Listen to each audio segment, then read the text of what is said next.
หน้า17ตั้งแต่เตเนวาหะยันโนนะมะยังอาวุโสธรรมันจะวินยันจะสังขายายามะอหังอุปาลิงวินยังปุจฉัยยังอานันทังธรรมังปุจฉัยยันติจะเป็นต้นไป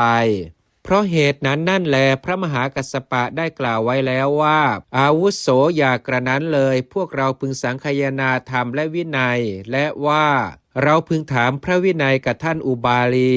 พึงถามพระธรรมกับท่านอานนท์ดังนี้พระพุทธพจน์ชื่อว่ามีสองอย่างด้วยอำนาจธรรมและวินัยด้วยประการฉนี้พระพุทธพจน์มี3อย่างด้วยอำนาจปัทมะมัชชิมะและปัจฉิมะอย่างไรคืออันที่จริงพระพุทธพจน์นี้ทั้งหมดนั่นแลแบ่งประเภทเป็น3คือปัทมพุทธพจน์มัชชิมพุทธพจน์วงเล็บและปัจฉิมพุทธพจน์บรรดาพุทธพจน์3อย่างนั้นพระพุทธพจน์ว่าเราแสวงหาอยู่ซึ่งนายช่างผู้ทำเรือนเมื่อไม่พบได้ท่องเที่ยวไปสู่สงสารมีความเกิดเป็นอเนกความเกิดเป็นทุกข์ร่ำไปแต่นายช่างผู้ทำเรือนเราพบเจ้าแล้วเจ้าจักสร้างเรือนวงเล็บคืออัตภาพของเราไม่ได้อีกต่อไปซี่โครงทั้งหมดของเจ้าเราหักเสียแล้ว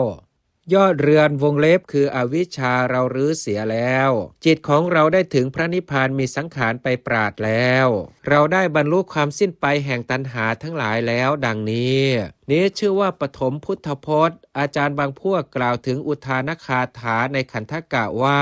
เมื่อใดแลธรรมทั้งหลายย่อมปรากฏดังนี้เป็นต้นชื่อว่าปฐมพุทธพจน์ก็คาถานั้นเกิดแด่พระผู้มีพระภาคเจ้าผู้บรรลุความเป็นพระสัพพัญญู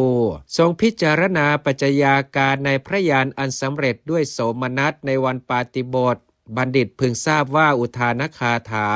อันหนึ่งพระพุทธเจ้าได้ตรัสพระดำรัสใดในคราวปรินิพพานว่าภิกษุทั้งหลายเอาเถิดบัดนี้เราขอเตือนเธอทั้งหลายสังขารทั้งหลายมีความเสื่อมเป็นธรรมดา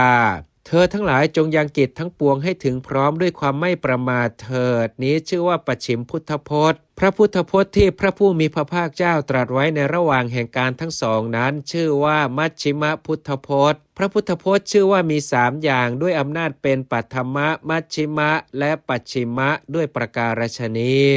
พระพุทธพจน์ทั้งปวงเป็น3อย่างด้วยอำนาจแห่งปิฎกอย่างไร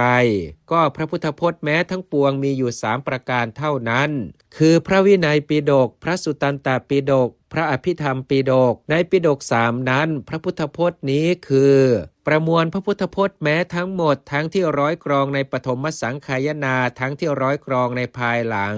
เป็นปาติโมกข์2ฝ่ายวิพังค์2ขันธกะ22บริวาร16ชื่อวินัย